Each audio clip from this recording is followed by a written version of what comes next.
सीमा सुरक्षित है तभी देश सुरक्षित है और आज भारत सरकार ने इसी कहावत को नीति और फैसले में बदलते हुए चीन सीमा को लेकर एक बहुत बड़ा और निर्णायक कदम उठा लिया। लद्दाख और सिक्किम जैसे ऊंचाई वाले संवेदनशील और रणनीतिक इलाकों में भारत सरकार ने 17 बड़े डिफेंस इंफ्रास्ट्रक्चर प्रोजेक्ट को हरी झंडी दे दी है। ये फैसला ऐसे वक्त में सामने आया जब चीन सीमा पर हालात अभी भी पूरी तरह सामान्य नहीं माने जाते हैं। तो सवाल यह है कि सरकार ने ये मंजूरी क्यों दी, इसमें क्या क्या बनने वाला है, पर्यावरण और वन्य जीवों का क्या होगा और चीन को इससे क्या संदेश मिल रहा है।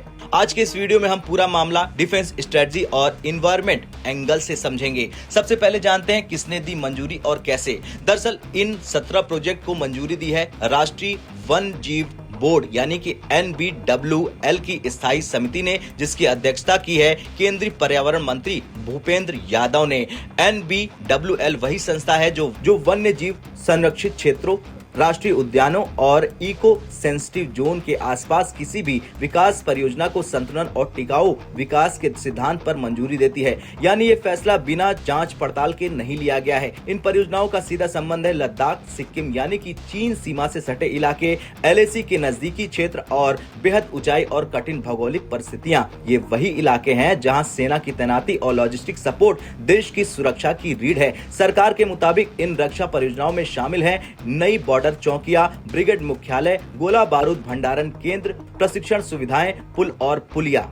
यानी साफ है ये सिर्फ निर्माण नहीं बल्कि रणनीतिक मजबूती है। पिछले कुछ सालों में गलवान घाटी की घटना, LAC पर तनाव, चीन की तरफ से इंफ्रास्ट्रक्चर रेस, इन सब ने ये साफ कर दिया है कि सीमाओं पर कमजोर इंफ्रास्ट्रक्चर देश की सुरक्षा के लिए खतरा बन चुका है। चीन सड़कें, टनल, सैन्य ठिकाने तेजी से बना रहा है। भारत का ये फैसला उसी का जवाब है। सबसे बड़ा सवाल यही उठता है, क्या डिफेंस प्रोजेक्ट से वन्य जीव और पर्यावरण को नुकसान होगा। इस पर केंद्रीय मंत्री भूपेंद्र यादव ने कहा कि इन परियोजनाओं को राष्ट्रीय सुरक्षा और रणनीतिक जरूरतों को ध्यान में रखकर मंजूरी दी गई है। साथ ही वन्य जीव संरक्षण और पर्यावरण सुरक्षा के सभी उपाय लागू किए गए हैं। उन्होंने ये भी स्पष्ट किया कि सभी परियोजनाएं मौजूदा कानूनों के अनुसार और सख्त शर्तों के साथ मंजूर की गई है।